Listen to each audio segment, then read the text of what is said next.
પ્રેમવાલાઓ, તારના પ્રભુ શ્રીના માર્ગ સર્વને મારી પ્રેમની સલામ. આ વર્ષનો આપણો મુદ્રાલેખ છે તમારા તમોનો વિચાર કરો. સામાન્ય રીતે જોઈએ તો તંબુ એટલે કે મકાન ખાલી હોય અને તેમાં કોઈ એક ફેમિલી રહેવા આવે પછી એ ઘર બને છે. તેવી જ રીતે જ્યારે આપણા ખાલી હૃદયમાં પ્રભુ આવે છે ને ત્યારે આપણામાં પ્રેમ ઉત્પન્ન થાય છે, કેમ કે દેવ પ્રેમ છે. માટે આજનો મારો વિષય છે પ્રેમ અને મારી અદા કલમ યોહાન 13:33. હું તમને નવી આજ્ઞા આપું છું કે તમે એકબીજા પર પ્રેમ રાખો. જો મેં તમારા પર પ્રેમ રાખ્યો તો તમે પણ એકબીજા પર પ્રેમ રાખો. સંત ઓગસ્ટીન કહે છે કે ગોડ લવ ઇઝ ફર્સ્ટ. મિત્રો, બાઇબલનો પ્રેમ એ મુખ્ય વિષય છે. પ્રેમ એ પવિત્ર આત્માનું ફળ છે. આપણો પ્રભુ ખૂબ જ પ્રેમાળ છે. આપણા પ્રેમની ખાતર તેમણે પોતાનો એકનો એક દીકરો આપી દીધો. શું આવો પ્રેમ આપણે કરી શકીએ? સર્વશક્તિમાન પ્રભુએ ક્રૂસ પર રાજ કર્યું. તેમણે પાપીઓ પ્રત્યેનો પ્રેમ બતાવ્યો.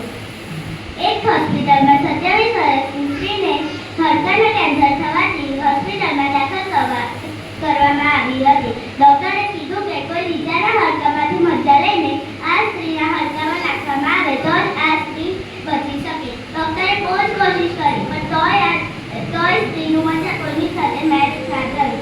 એ જ સમયે હોસ્પિટલમાં એક બાળક જન્મ્યું. ડોક્ટરને ખબર પડી કે આ જન્મેલ બાળકનું મજા આ સ્ત્રી સાથે મેચ થાય છે. ડોક્ટરે પેલી માની બાળકને ખૂબ જ વિનંતી કરી અને કીધું કે તું તારા બાળકનું મજા કોઈ આ સ્ત્રીનો જીવ બચાવવા આપીશ. પેલી સ્ત્રી એકદમ ચોંકી ગઈ, કેમ કે બાળકે તો હજી બરાબર શ્વાસ લેવાનું પણ શરૂ નહોતું કર્યું.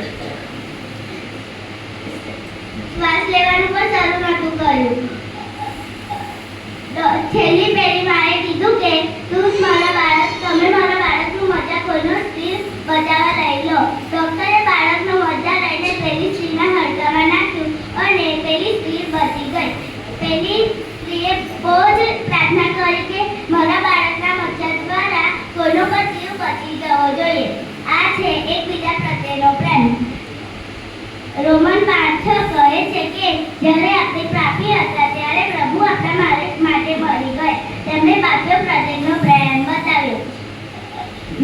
પહેલો યોહાન 4:8 કલમમાં કહે છે કે જે પ્રેમ કરતો નથી તે દેવને ઓળખતો નથી, કેમ કે દેવ પ્રેમ છે.